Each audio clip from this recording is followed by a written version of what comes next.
The summer heat shimmered above the asphalt of the Riverton County Fairgrounds on July the 17th, 1983. A bead of sweat trickled down 12-year-old Brian Keller's freckled face as he clutched a half-eaten caramel apple in one hand and a fistful of ride tickets in the other.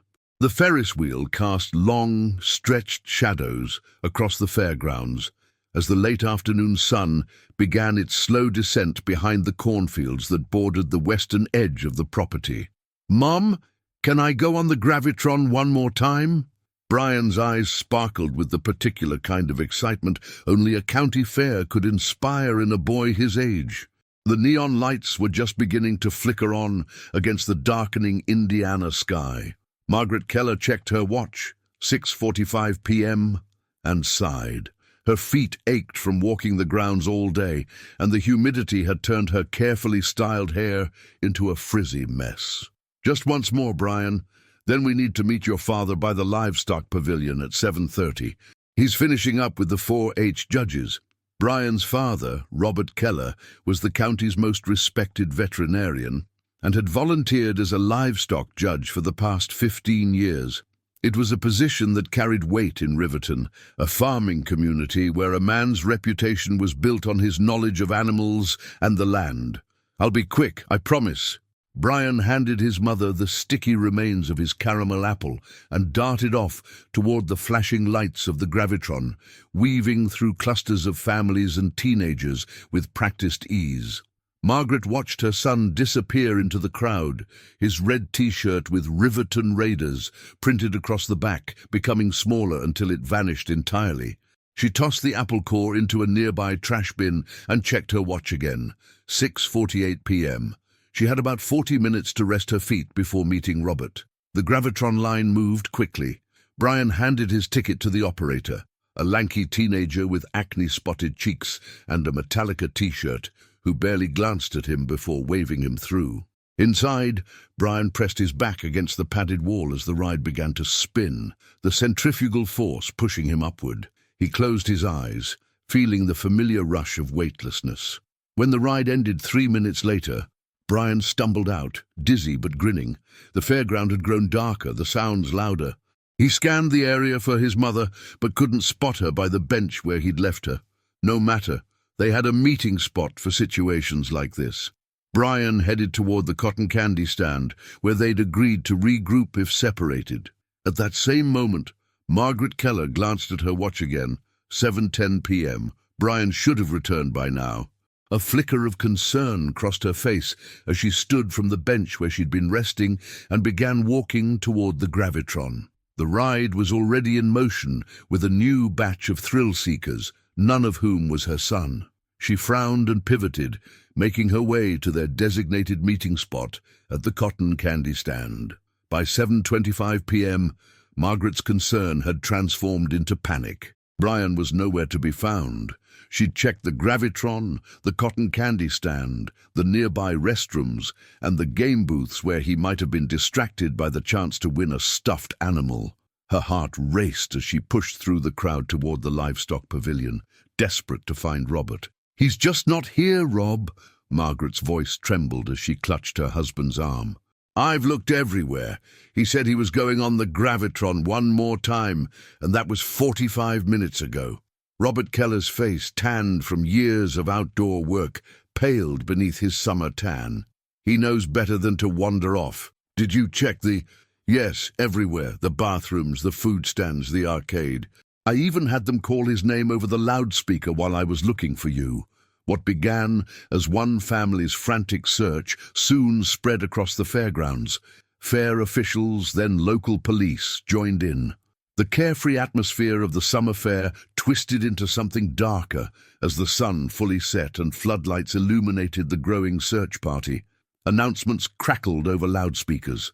Volunteers formed lines to methodically scan every inch of the fairgrounds. Children were clutched tighter by suddenly anxious parents. By midnight, the county sheriff had declared Brian Keller officially missing. The fair emptied of visitors, leaving only law enforcement, desperate parents, and the eerie, still blinking lights of idle carnival rides. The search expanded beyond the fairgrounds into the surrounding fields and woods. but the darkness hampered efforts.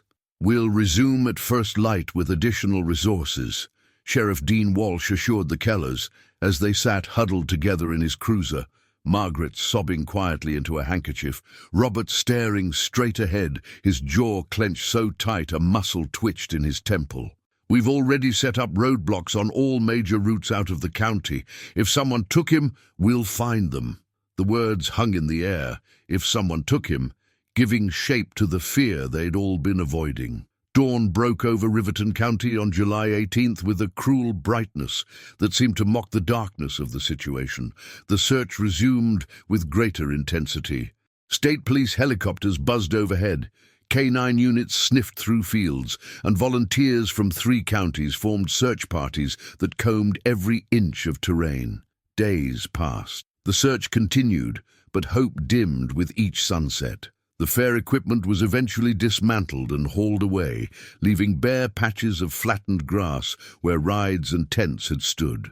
Only a small command post remained at the fairgrounds, where tired officers collected and cross-referenced witness statements, and where the Kellers maintained their vigil. "Someone saw something," Robert insisted to anyone who would listen. "He didn't just vanish into thin air." But as summer faded into fall, it seemed that was exactly what Brian Keller had done. The case remained open, but active search efforts were scaled back. The command post was dismantled. Life in Riverton tried to return to normal, though the shadow of what happened hung over the town like an invisible cloud. Margaret Keller never returned to her job as a school librarian.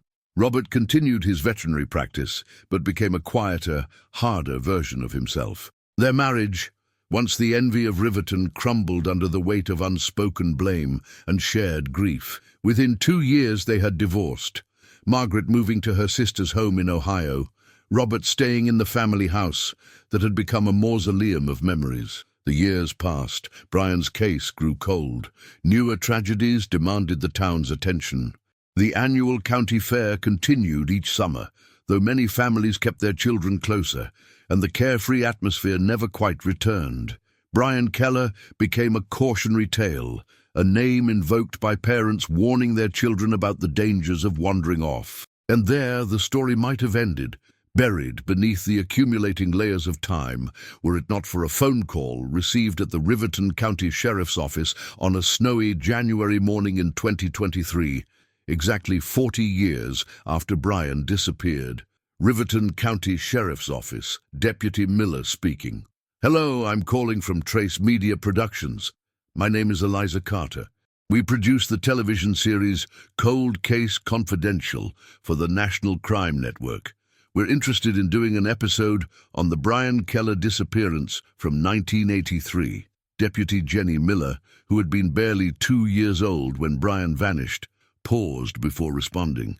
"You'd need to speak with Sheriff Walsh about that. He was a deputy back when it happened.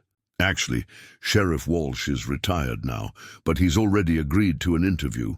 We're reaching out to coordinate with your department because we plan to begin filming next month. We've also been in contact with Robert Keller."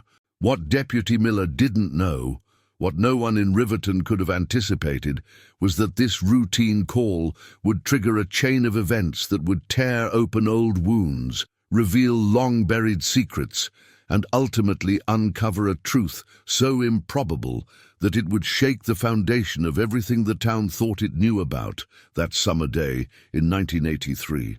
The production team from Cold Case Confidential arrived in Riverton in February 2023, led by producer Eliza Carter and host Marcus Reed, a former FBI profiler whose intensely focused gaze had helped the show gain a reputation for solving cases that had stumped local authorities. They set up base in the same motel where journalists and concerned citizens had gathered 4 decades earlier during the search for Brian.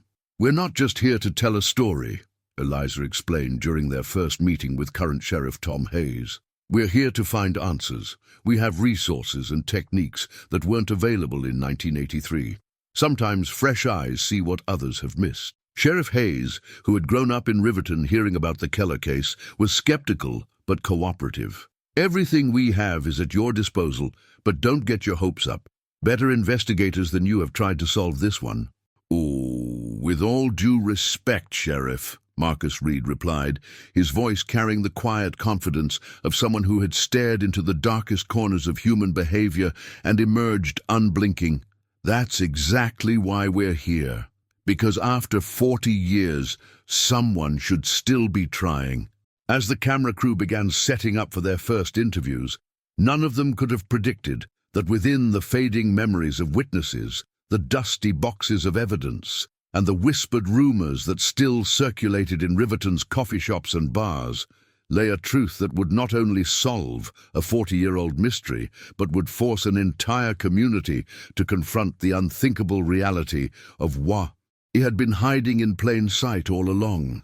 The answers had always been there, waiting to be found by someone willing to look beyond the obvious, to question the unquestionable, and to listen to the silences between the words that had been spoken about that fateful summer day when a boy in a Red Raiders t-shirt vanished without a trace from the Riverton County Fair.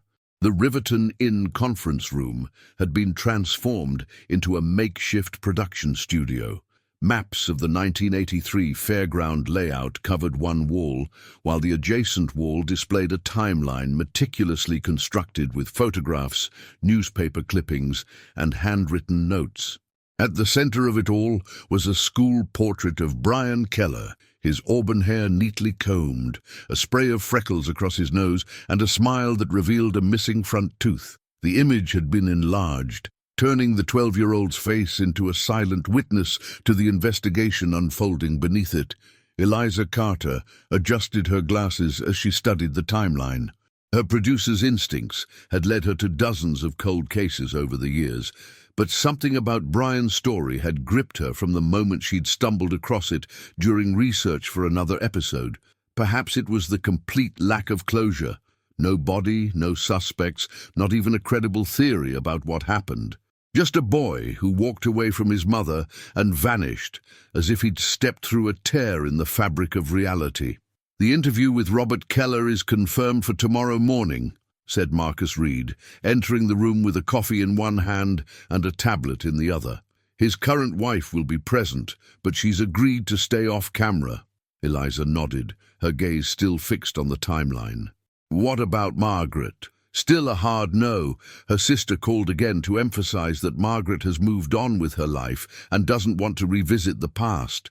Says the previous attempts by media to sensationalize Brian's case nearly destroyed her.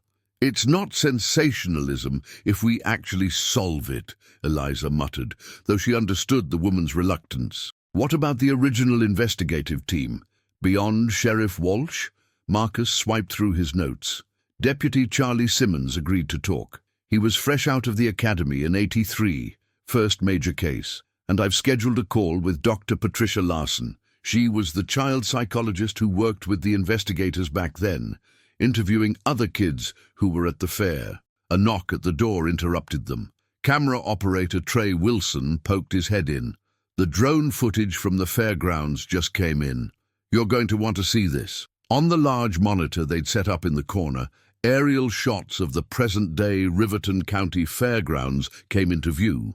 The space looked oddly naked without the carnival rides and vendor tents, just a large gravel parking area surrounded by permanent structures, the livestock pavilion, exhibition hall, and grandstand.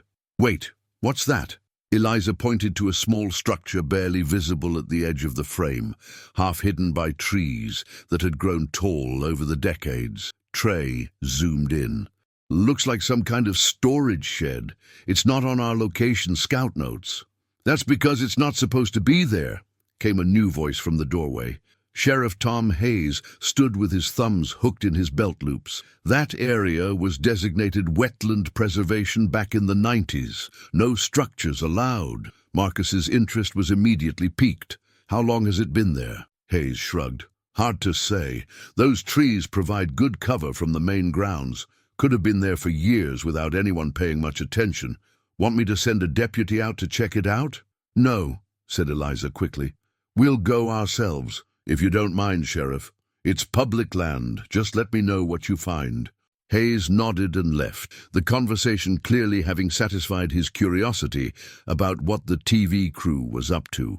Within an hour, Eliza, Marcus, and a small crew had arrived at the fairgrounds. The February air bit through their coats as they trudged across the dormant grass toward the tree line. The storage shed, upon closer inspection, proved to be a weathered structure with peeling paint and a rusted padlock securing its door.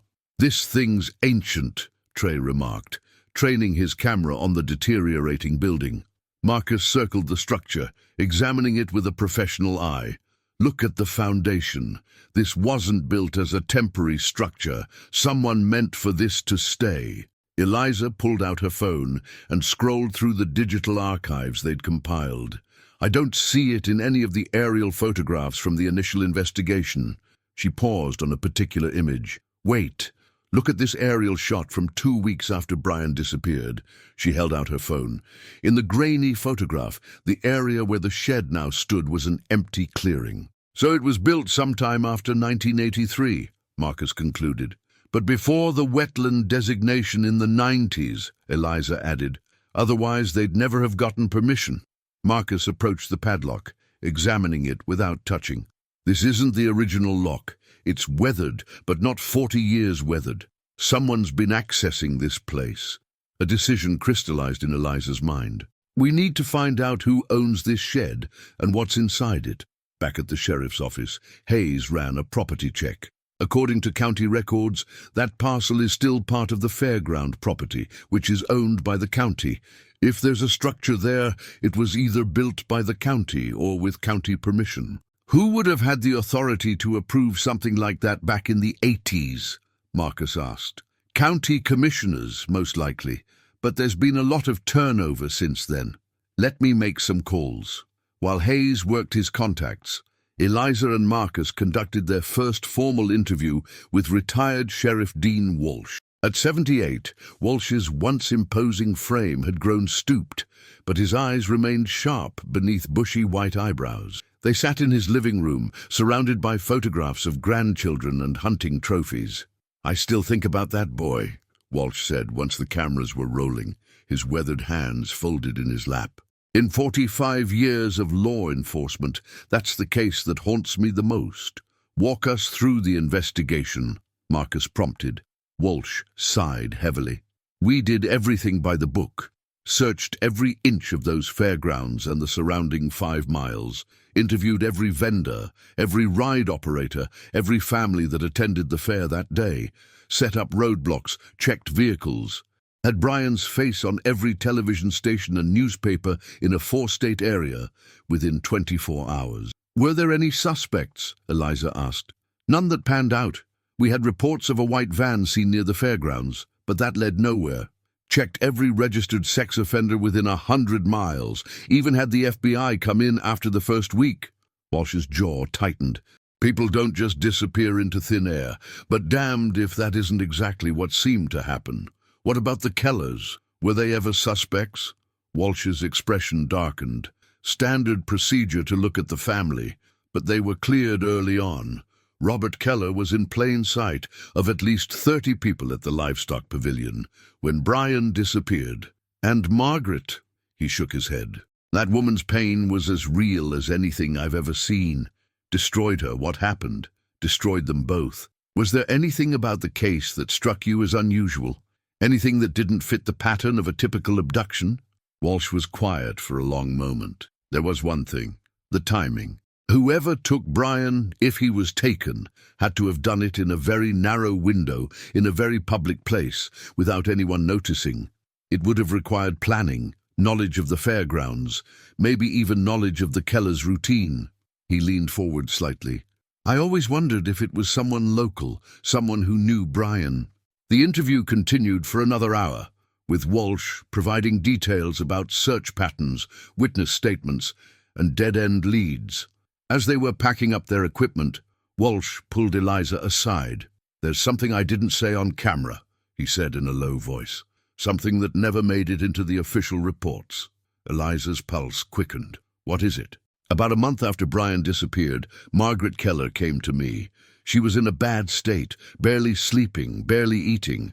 Said she'd had a dream about Brian, said he told her to look in the shadow of the wheel." Walsh shook his head. We'd already searched the area around the Ferris wheel a dozen times, but I sent a team back out. Found nothing. I chalked it up to a grieving mother's desperation. The shadow of the wheel, Eliza repeated slowly. Did she explain what that meant? No, and I never asked again. Seemed cruel to keep her hoping.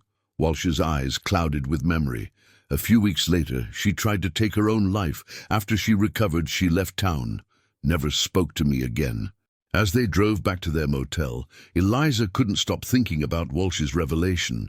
The shadow of the wheel, she mused. What if it wasn't about the Ferris wheel at all? What if it was something else? Before Marcus could respond, Eliza's phone rang. It was Sheriff Hayes. "I think I found something about that shed," he said without preamble. Turns out, it was built in late 1983 as an equipment storage facility for the grounds maintenance crew. The requisition was approved by the county commission in September of that year. September 1983? That's less than 2 months after Brian disappeared, Eliza noted. "Here's where it gets interesting," Hayes continued. "The commissioner who pushed for it was William Garrett. He retired in '95, but his son still lives in town, runs the hardware store on Main." "And who was the grounds maintenance supervisor back then?" Marcus asked. There was a pause on the line. "That would have been Jim Cooper. He passed away in 2010. Eliza felt a tingle of intuition. "Sheriff, do you have any records on who's had access to that shed over the years?" "Not officially, no. But Cooper's assistant took over when he retired. Guy named Frank Larson. He'd be in his 70s now, but last I heard, he was still living out on County Road 8. The name struck a chord. "Larson? Any relation to Dr. Patricia Larson, the child psychologist who worked the Keller case?" Another pause. "His wife, though they divorced back in the early 90s. Pieces were beginning to align in a way that made Eliza's investigative instincts flare. "Sheriff, we're going to need to talk to Frank Larson and William Garrett's son, and I think we need to get inside that shed. I can arrange for Larson, but for the shed, you'll need a county permit. Unless you want to go the official route, I can get a warrant if you have cause." Marcus locked eyes with Eliza across the car. They both knew that cause in a 40-year-old case was a nebulous concept, but they also knew that whatever was in that shed had been locked away shortly after Brian Keller disappeared. "Let's start with the interviews," Eliza decided, "but put in for that permit. One way or another, we're getting into that shed." The next morning found them parked outside a modest bungalow on the outskirts of town. Frank Larson had agreed to meet them, though his gruff tone on the phone had suggested reluctance rather than cooperation. The door opened to reveal a thin man with a stooped posture and roomy eyes that seemed to perpetually water. His handshake was surprisingly firm. "Don't know what good talking to me will do," he said, as he led them into a living room cluttered with decades of accumulated possessions. "I already told everything I know to the police back in '83. We're not just focusing on the day Brian disappeared," Marcus explained as they set up their equipment. "We're interested in everything that happened at the fairgrounds that summer, including the construction of a storage shed a few months after the disappearance." Larson's expression didn't change, but his hands, gnarled with arthritis, gripped the arms of his recliner more tightly. "What's a shed got to do with anything?" "Maybe nothing," Eliza said, aiming for casual curiosity. "But it was built on county land without proper permits right after a major police investigation. Seems worth asking about." Larson's watery eyes narrowed. "Jim Cooper handled all that. I just did what I was told." "And what exactly were you told?" "To build a storage facility for grounds equipment. Said we needed a secure place after all the vandalism that happened during the search for that Keller boy." He shrugged. "Made sense to me." "Did you choose the location?" Marcus asked. "Cooper did. Said it was county land, out of the way, wouldn't interfere with fair activities. And you've maintained it all these years." A flicker of something, annoyance, concern, crossed Larson's face. "It's county property. I check on it now and then, make sure the roof's not leaking. What's this really about?" Eliza decided to change tactics. "Your ex-wife worked on the Keller case, didn't she? As a child psychologist?" Larson's demeanor changed instantly. His face hardened, eyes suddenly alert and defensive. Patricia had nothing to do with that shed. Nothing at all. I didn't suggest she did, Eliza replied softly. I'm just trying to understand the connections between everyone involved in the case. There are no connections, Larson snapped. Patricia did her job. I did mine. End of story. When was the last time you went into that shed, Mr. Larson? Marcus asked abruptly. Larson stood up with surprising agility for a man his age. I think we're done here. I've got nothing more to say about old sheds or missing kids. As they packed up their equipment, Eliza noticed a framed photograph on a side table, a younger Frank Larson standing proudly next to a county fair maintenance truck. In the background, barely visible but unmistakable, was the Gravitron ride where Brian had last been seen. Outside, as they loaded their gear into the car, Marcus shook his head. He's hiding something. Definitely, Eliza agreed. And whatever it is, it's connected to that shed and possibly to his ex-wife. She pulled out her phone. Let's see if Dr. Larson is more forthcoming. But the call to Patricia Larson's office went straight to voicemail. Her assistant informed them that the doctor had unexpectedly cancelled all appointments and left town the previous evening, right after they'd mentioned her name to Sheriff Hayes. That's not a coincidence, Marcus said grimly. No, Eliza agreed, a chill running through her that had nothing to do with the February air. It's fear. Urdu, the morning sunlight cast long shadows across Robert Keller's front porch as Eliza and Marcus arrived for their scheduled interview. The modest two-story house sat on 3 acres at the edge of town, surrounded by bare maple trees whose skeletal branches clawed at the winter sky. Robert had continued living in Riverton after his divorce from Margaret, eventually remarrying and establishing a quiet life that orbited around his veterinary practice until his retirement 5 years ago. I appreciate you agreeing to speak with us, Eliza said, as Robert Keller led them into a sunroom at the back of the house. At 72, he moved with the careful deliberation of someone managing chronic pain. His once auburn hair had turned white, but his eyes, the same hazel shade as Brian's in the school photographs, remained sharp and assessing. My wife thinks this is a mistake, Robert replied, gesturing toward a trim woman arranging coffee cups on a side table. Helen believes some stones are better left unturned. Helen Keller offered a tight smile that didn't reach her eyes.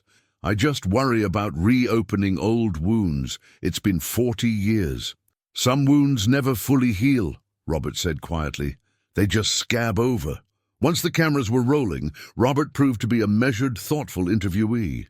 He spoke of Brian with a father's pride, his son's fascination with astronomy, his talent for drawing, his gentle way with animals that suggested he might follow in his father's footsteps someday. I used to imagine the man he would have become, Robert said, his voice steady but threaded with grief. Would he have taken over my practice? Would he have children of his own by now? Grandchildren I'll never meet. You've never given up hope of finding answers, Marcus observed. Hope is a luxury I abandoned long ago, Robert replied. What I have is something more primal, a need to know, a father's obligation to his son. Eliza leaned forward slightly. Mr. Keller, in your opinion, what happened to Brian? Robert was silent for a long moment, his gaze drifting to the window where a cardinal had landed on a bird feeder. For the first few years, I convinced myself he had been taken, abducted by someone who saw an opportunity and took it. I imagined him alive somewhere, maybe even happy. His focus returned to Eliza, his eyes now flint-hard. But as time passed, I came to believe he never left the fairgrounds that night. A chill ran through the room. What makes you say that? Instinct. Logic. The fact that no trace of him was ever found despite one of the most extensive searches in county history. Robert's hands, resting on his knees, curled into fists. Someone in Riverton knows what happened to my son, maybe several someones, and they've kept their secret for 40 years. After the formal interview concluded, Robert asked to speak with Eliza alone. They walked slowly around the property, their breath fogging in the cold air. There's something I didn't want to say on camera, Robert said, stopping near a small greenhouse. Something I've never told anyone, not even the police. Eliza's journalistic senses heightened. "What is it?" "The night before Brian disappeared, I received a phone call. No caller ID back then, of course. Just a voice I didn't recognize. Distorted, like they were trying to disguise it." Robert's expression darkened with the memory. "They said I needed to make things right, or I would lose something precious. I thought it was a prank call, or maybe related to a dispute at the veterinary clinic. I had to euthanize a valuable horse the week before, and the owner was threatening to sue." "You think the call was related to Brian's disappearance?" "I've replayed that conversation in my mind for 40 years, Robert said. "At the time, I dismissed it. Now I'm certain it was a warning." Did you ever tell Margaret about the call?" Pain flashed across Robert's face. "No. After Brian disappeared, I couldn't bring myself to tell her. It would have destroyed her to think I might have prevented it somehow. Our marriage was already crumbling under the weight of blame, spoken and unspoken." "Make things right," Eliza repeated. "What did they mean? What were you supposed to make right?" Robert shook his head. "That's what I've never understood. I had no enemies, no deep secrets. I was just a small-town vet trying to raise my family." He turned to face her fully. "Until now. What changed?" "Your investigation. Since word got out that you were reopening the case, I've received 2 anonymous letters." From his pocket, he withdrew an envelope. "This arrived yesterday. Inside was a single sheet of paper with words cut from magazines and newspapers, arranged in a chilling message: 'Stop digging, or they all pay. Some secrets must stay buried.' Have you shown this to Sheriff Hayes?" Eliza asked, her mouth suddenly dry. "Not yet. I wanted you to see it first." Robert's eyes bored into hers. "Someone in this town is still protecting whatever happened to Brian. And they're getting nervous." Back at the Riverton Inn, Eliza and Marcus added the new information to their investigation board. The shed, the threatening letter, the cryptic phone call from 40 years ago, Patricia Larson's sudden departure from town.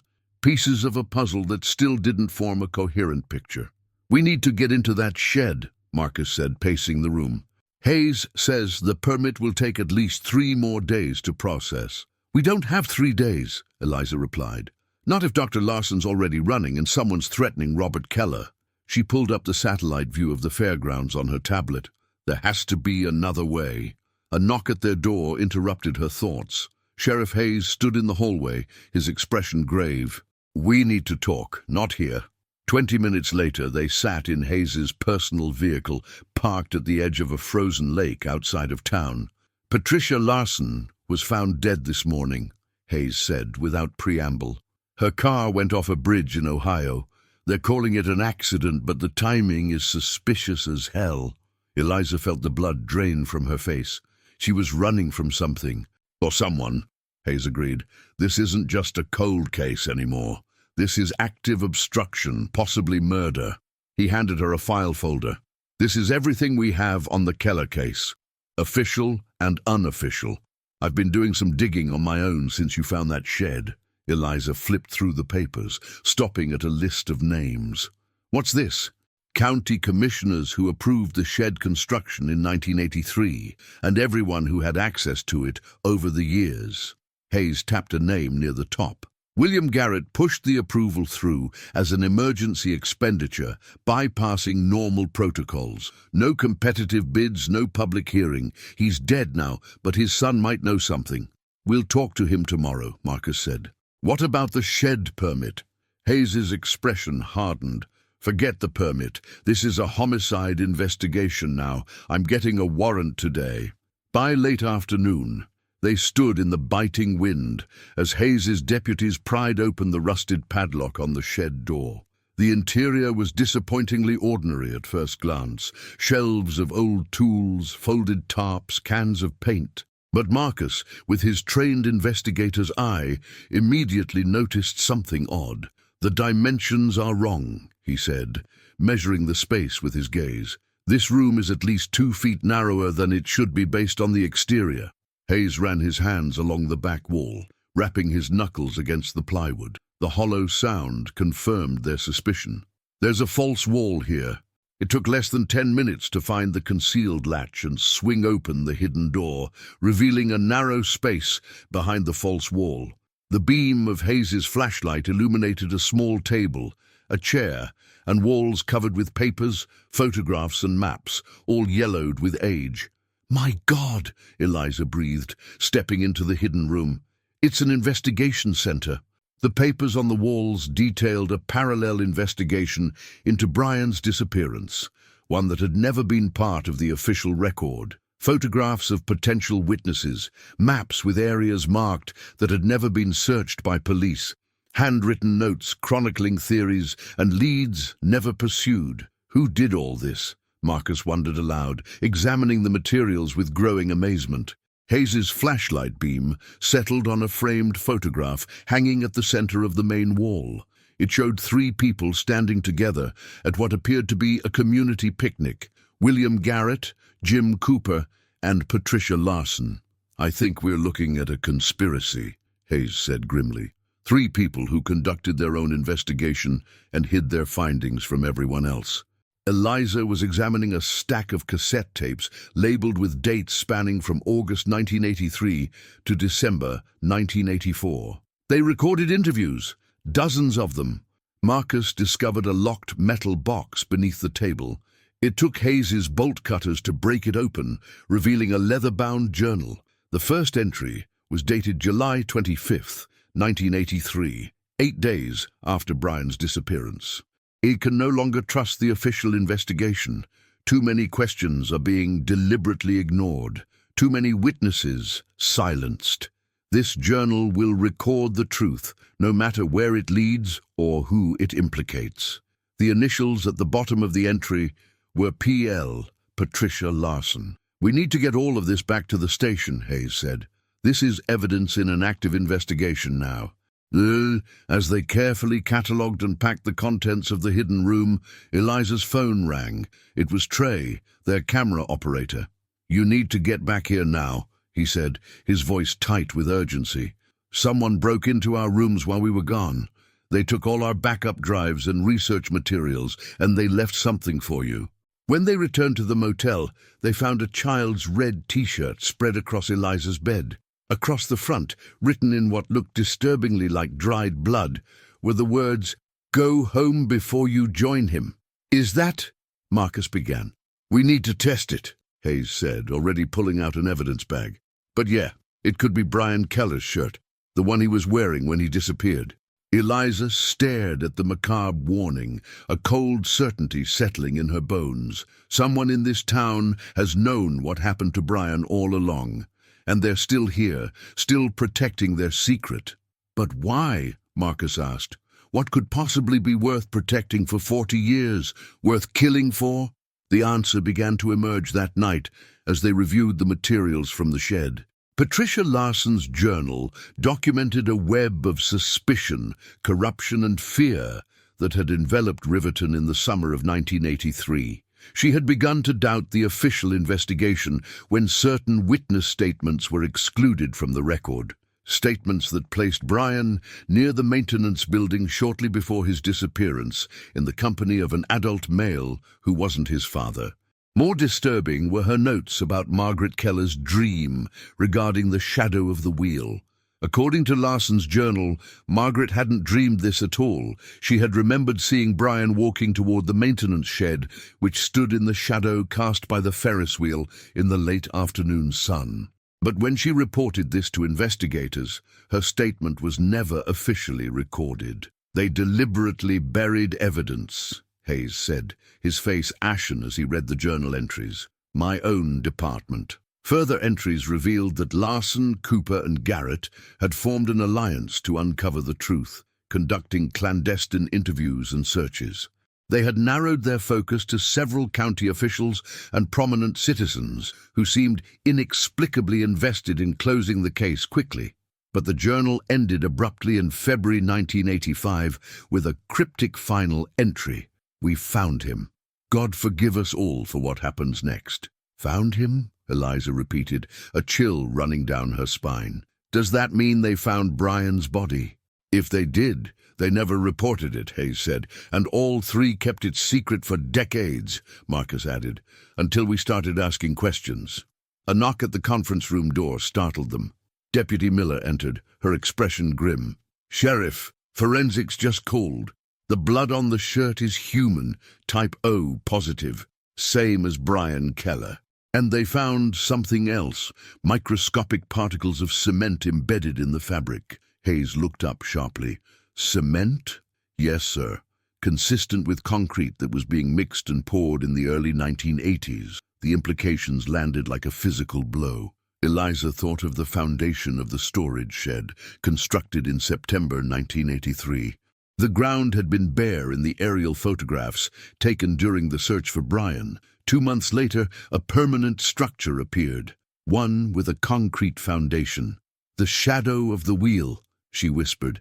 The maintenance shed was in the shadow of the Ferris wheel that afternoon. Hayes was already reaching for his radio. "I need a team at the county fairgrounds. Bring ground-penetrating radar and excavation equipment, and call the county prosecutor. We're going to need a lot of warrants before this is over." As night fell, the fairgrounds blazed with floodlights. The small storage shed at the edge of the property had become the center of an expanding investigation that now included state police and FBI agents. The concrete floor inside the shed's main room had been marked into a grid pattern, and technicians were slowly scanning each section with ground-penetrating radar. In the cold night air outside, Eliza stood with Marcus and Sheriff Hayes, watching their breath fog in the harsh artificial light. None of them spoke. The gravity of what they might find beneath that concrete floor had silenced them all. A technician emerged from the shed and approached Hayes. "We've got something, Sheriff, approximately 3 feet down, centered in the northwest quadrant. A void consistent with a small enclosure." Hayes nodded grimly. "Mark it and start cutting." And as the concrete saw began its high-pitched whine, Robert Keller's truck pulled up to the perimeter that had been established around the scene. Eliza went to meet him. "I heard they were digging here," Robert said, his voice hollow. Do you think—" Eliza couldn't lie to him. "We don't know yet, but there's evidence suggesting Brian might have been—" She couldn't finish the sentence. Robert's weathered face seemed to age another decade before her eyes. "I need to be here," he said simply. "If it's him, I need to be here." Hours passed as the technicians carefully cut and removed sections of the concrete floor. Then began the painstaking process of excavating the soil beneath. The night grew colder, but no one suggested stopping or even taking a break. The momentum of discovery drove them forward, toward a truth that had been literally buried for 40 years. Shortly after midnight, a hushed call came from inside the shed. "Sheriff, you need to see this." Hayes entered, followed by an FBI agent. Moments later, the agent emerged and made a call on his satellite phone. More official vehicles began to arrive. A mobile crime lab, the county coroner, additional evidence technicians. Eliza and Marcus exchanged glances, the unspoken confirmation passing between them. They had found human remains. But it wasn't until dawn broke over Riverton County, painting the sky in streaks of pink and gold, that they learned the true extent of what had been buried beneath the storage shed. Hayes emerged from a lengthy conference with the FBI and coroner, his face haggard from the sleepless night. "It's not just Brian," he said, his voice barely above a whisper. "We've identified the remains of 3 children." The Riverton Community Center had never been so full. Every seat was taken, with people standing along the walls and spilling out into the lobby. The air hummed with tension as Sheriff Hayes approached the podium, flanked by FBI agents, state police, and county officials. At a table to his right sat Eliza, Marcus, and the Cold Case Confidential crew, their cameras documenting what had become the biggest story in the show's history. "Thank you all for coming," Hayes began, his voice carrying the weight of 5 sleepless days. "As most of you know, an investigation into the 1983 disappearance of Brian Keller has uncovered evidence of multiple crimes spanning several decades. I'm here today to provide as much information as we can at this stage." A projector screen behind him displayed 3 school photographs. Brian Keller, a smiling African-American girl with beaded hair, and a blonde boy with a serious expression. The remains of 3 children have been recovered from beneath the storage shed at the county fairgrounds, Hayes continued. Preliminary identification confirms they are Brian Keller, age 12, who disappeared on July 17, 1983. Tamara Washington, age 10, reported missing from the neighboring Winston County in March 1979. And Peter Gladwell, age 11, who vanished while visiting relatives here in December 1981. A collective gasp rippled through the audience. For many residents, this was the first confirmation of the rumors that had been circulating since the excavation began. All 3 cases were previously unconnected, Hayes explained. They occurred in different jurisdictions, in different years, and were investigated separately.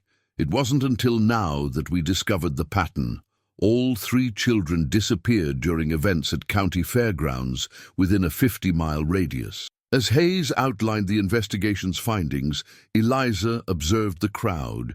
Most faces registered shock and horror, but she was looking for something else. The subtle tells of recognition, of foreknowledge.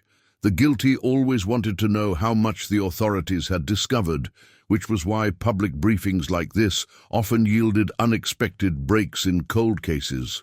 Based on evidence recovered from a hidden room in the same shed, we believe a small group of individuals conducted a parallel investigation in 1983 and 1984, Hayes continued. Dr. Patricia Larson, William Garrett, and Jim Cooper documented their findings but never came forward to authorities. All 3 are now deceased, with Dr. Larson's death occurring just days ago under circumstances that remain under investigation. In the 3rd row, Frank Larson shifted uncomfortably in his seat. Eliza made a mental note to watch him after the briefing. We've also determined that certain evidence in the original investigation was deliberately suppressed, Hayes said, his voice hardening. Witness statements were altered or omitted. Search areas were changed without explanation. Key pieces of physical evidence went missing from the county lockup. A man in the back stood up. Are you saying the sheriff's department was involved in a cover-up? Hayes met the question head-on. Yes. We have documented evidence of obstruction involving multiple officials, including law enforcement. A state task force has been formed to investigate these allegations. I've asked for an independent oversight committee to review all actions taken by my department, both past and present. The crowd erupted in questions, voices overlapping in a cacophony of confusion and outrage. Hayes raised his hands for quiet. I understand you have many questions, so do we. But this remains an active multiple homicide investigation, and there are aspects I cannot discuss at this time. His gaze swept the room. What I can tell you is this. We believe the person or persons responsible for these crimes may still be in our community. If you have information, even something you think is insignificant, please come forward. As the briefing concluded, Eliza watched Frank Larson slip quietly toward the exit. She nudged Marcus and nodded in his direction. Without a word, they both rose and followed him. Outside, the February afternoon had turned gray and threatening, the sky heavy with the promise of snow. Frank Larson was hurrying across the parking lot when Eliza called his name. He froze for a moment, then continued walking as if he hadn't heard. Mr. Larson, she said more forcefully, catching up to him. We need to talk about your wife's journal. He stopped, his shoulders sagging. I don't know anything about any journal. But you knew about the hidden room in the shed, Marcus said, positioning himself subtly to block Larson's path to his car. You maintained that shed for decades. Larson's watery eyes darted between them, then to the community center doors, where people were beginning to exit. Not here, he muttered. Meet me at Whitewater Bridge in an hour. I'll tell you what I know. Before they could respond, he brushed past them and hurried to his car. Should we tell Hayes? Marcus asked, as they watched him drive away. Eliza considered this. Not yet. Let's hear what he has to say first. He might be more forthcoming if it's just us. Back inside, they found Robert Keller sitting alone in a row of empty chairs, staring at the now blank projection screen where his son's photo had been displayed. "Was it worth it?" he asked as they approached. "Digging all this up after so many years?" The question caught Eliza off guard. "Your son deserves justice, Mr. Keller. All these children do." Robert nodded slowly. "Justice, yes. But there are different kinds, aren't there? The kind that punishes the guilty is important, but so is the kind that gives peace to those left behind." His eyes, red-rimmed from days of grief, met hers. "For 40 years, I've lived with the question of what happened to Brian. Now I know he was murdered and buried like garbage under a storage shed. Is that peace? Is that better?" Eliza had no easy answer. In her years of investigating cold cases, she'd seen how truth could both heal and destroy. "I believe it is," she said finally. "Because the truth, however painful, is the only foundation strong enough to build a life upon. Everything else is just waiting for the other shoe to drop." Robert seemed to consider her words. "Patricia Larson knew," he said after a moment. "She knew where Brian was all along, and she never told me. Why would she do that?" It was the question that had been haunting Eliza as well. "Oh, we're meeting someone who might have answers. Frank Larson, Patricia's ex-husband." "I want to come," Robert said immediately. Eliza hesitated. Bringing a victim's father to interview a potential witness was against every protocol in investigative journalism, but this case had long since moved beyond standard procedures. "Okay," she agreed, "but let us lead the conversation." The Whitewater Bridge spanned a narrow but swift river on the outskirts of town. In summer, it was a popular spot for swimmers and picnickers. In February, with dirty snowbanks piled along its approaches and skeletal trees lining the riverbanks, it was desolate and forbidding. Frank Larson's car was already parked at the scenic overlook when they arrived. He sat on a weathered bench, hunched against the cold, a manila envelope clutched in his gloved hands.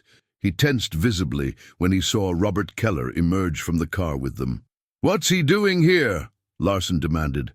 "I agreed to talk to you, not him." "Mr. Keller has more right than anyone to hear what you have to say," Marcus replied firmly.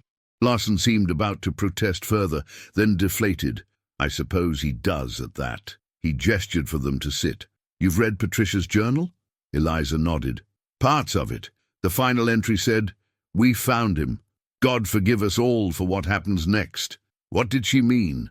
Larson stared out at the river for a long moment. "Patricia was haunted by the Keller case from the beginning. As a child psychologist, she was brought in to interview kids who were at the fair that day.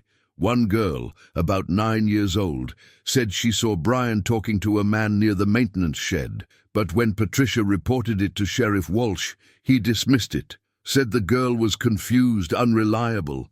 "Why would he do that?" Marcus asked. "Because the man the girl described was a deputy." Larson's voice had dropped to nearly a whisper. "Deputy Charles Simmons." The name registered immediately. Simmons had been a rookie in 1983. His first major case, the disappearance of Brian Keller. He'd risen through the ranks over the decades to become Walsh's successor as sheriff, serving until his retirement 5 years ago. Now he lived in a lakeside home just outside town, a respected elder statesman of the community.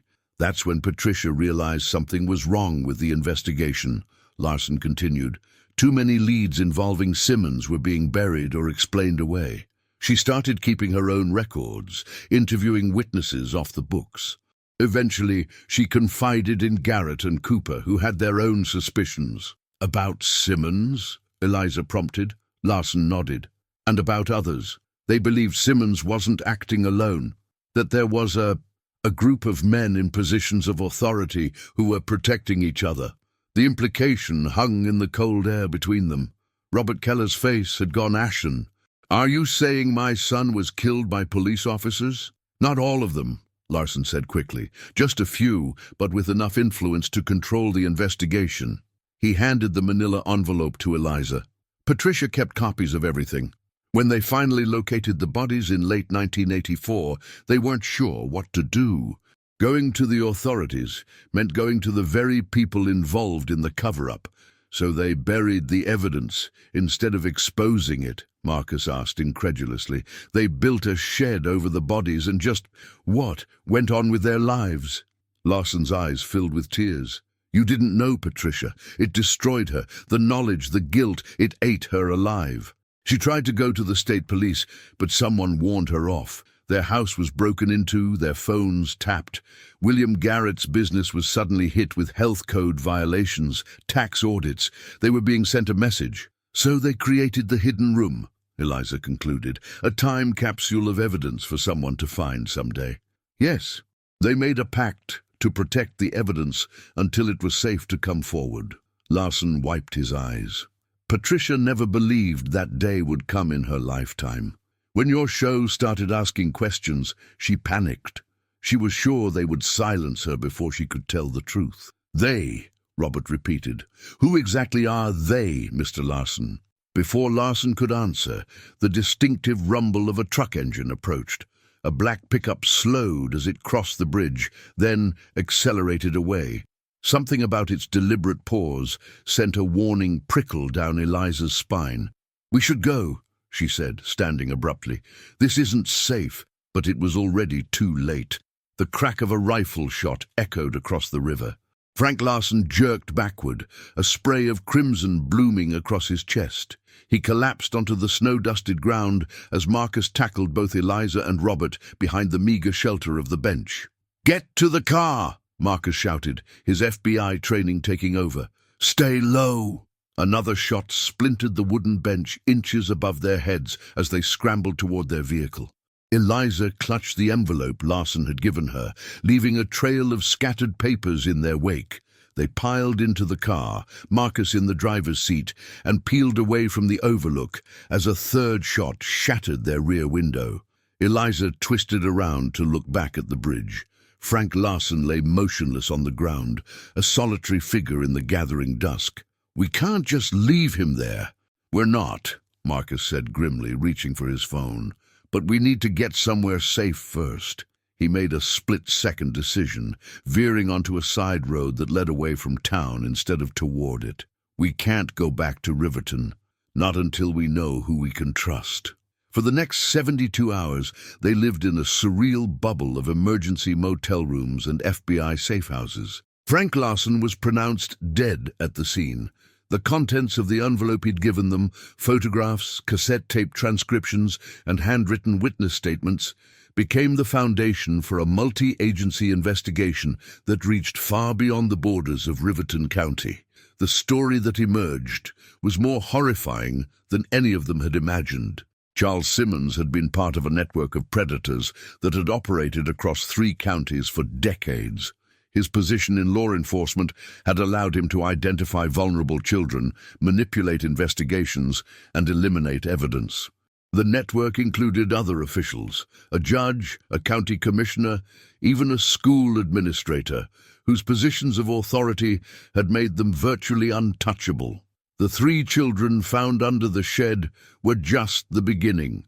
As the investigation expanded, other burial sites were identified. Other disappearances suddenly had new context. The scope of the crimes spanned nearly 30 years, ending only when key members of the network retired or died. On the 4th day after Frank Larson's murder, Sheriff Hayes called them back to Riverton. "We've arrested Simmons," he told them when they arrived at the state police barracks that had become the command center for the investigation. And 3 others. 2 more committed suicide when they realized we were closing in. The enormity of the case had brought national attention. The motel where Eliza and her team had been staying was now packed with journalists from major networks.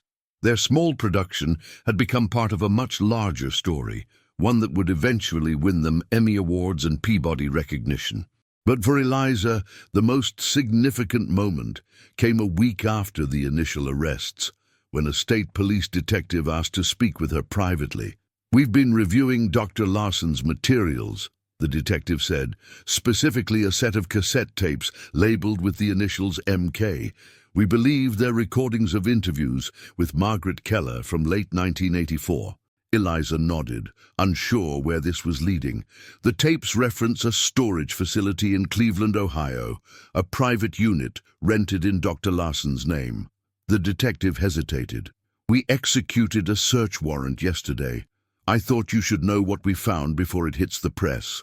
3 hours later, Eliza sat in a nondescript conference room in Cleveland, watching through a one-way mirror as FBI agents interviewed a man in his early 50s. His auburn hair was streaked with gray, and a lifetime of stress had etched deep lines around his eyes. But the resemblance to the school photograph was unmistakable. Brian Keller was alive.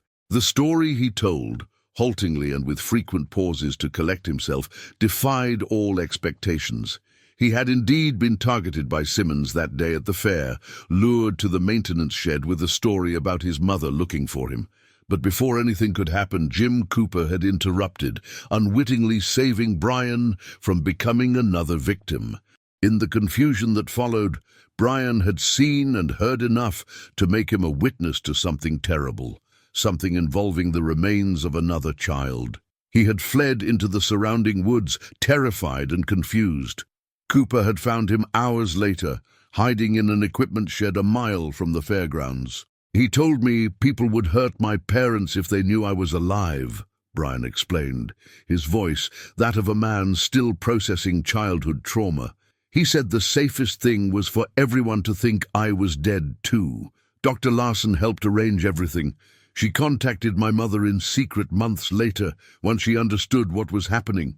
They faked a suicide attempt as a cover for my mom to leave town." For 40 years, Brian had lived under an assumed identity, believing his father had been part of the conspiracy that had nearly claimed his life. Margaret, sworn to secrecy to protect both Brian and Robert, had maintained the deception even through her divorce and subsequent remarriage. Dr. Larson had been their only contact, the solitary thread connecting mother and son to their former lives. "She promised someday it would be safe to tell the truth," Brian said, tears streaming down his face. "She promised my dad would know I was alive. But then years passed and nothing changed. The same people stayed in power, the same threats remained." When Eliza finally told Robert Keller that his son was alive, the man who had lived for 40 years with unimaginable grief fell to his knees in the hotel corridor. The reunion between father and son the next day was private, witnessed only by Margaret, who had flown in from her home in Arizona after decades of secrecy. The Cold Case Confidential episode about Brian Keller became the highest-rated episode in television history, but the cameras were not present for the most profound moment of the entire saga, when Brian Keller, now using the name David Mitchell, brought his wife and 2 teenage children to Riverton to meet the grandfather they had never known existed. Eliza witnessed their arrival from a distance, standing beside Marcus at the edge of Robert's property as the family embraced on the front porch. The February chill had given way to April warmth, with crocuses and daffodils pushing up through the soil like symbols of renewal. "Was it worth it?" Marcus asked, echoing Robert's question from weeks earlier. "All of this?" Eliza watched as Robert knelt to embrace his grandchildren, his face transformed by joy. Beyond them, at the edge of the property, 3 wooden crosses stood as a memorial to the children who hadn't survived: Tamara, Peter, and the others discovered as the investigation continued. "For them, yes," she said softly. "Justice came too late, but it came. Their families finally have answers. And for Brian," Eliza considered this, watching the family move inside the house, arms around each other, bridging a 40-year absence with each step. "For him, it's not justice that matters now. It's the chance to reclaim what was stolen, not just years, but identity, connection, the truth of who he is and where he comes from." As they walked back to their car, Eliza thought about the title of their episode. Boy vanished during a county fair in 1983. 40 years later, a TV show uncovers the impossible. The impossible hadn't been finding Brian alive after all this time. The true impossibility had been the decades of silence, the conspiracy of power that had separated a family and buried the truth alongside innocent victims. The impossible had been thinking such secrets could stay buried forever, that justice would never come, that light would never penetrate the darkness that had enveloped Riverton for so long. In the end, the most impossible thing of all was not that a boy had vanished and returned, but that after 40 years of separation, grief, and lies, a family could find its way back to wholeness, changed, scarred, but unbroken by the weight of time and tragedy. As their car pulled away from the Keller home, Eliza gazed back at the house where a family was beginning again. Beyond all expectations, beyond all statistical probability, beyond what anyone could have imagined when they first arrived in this small town to investigate a 40-year-old disappearance, they had found not just answers, but redemption. Some might call it miraculous. Eliza simply called it justice, delayed, imperfect, but finally served.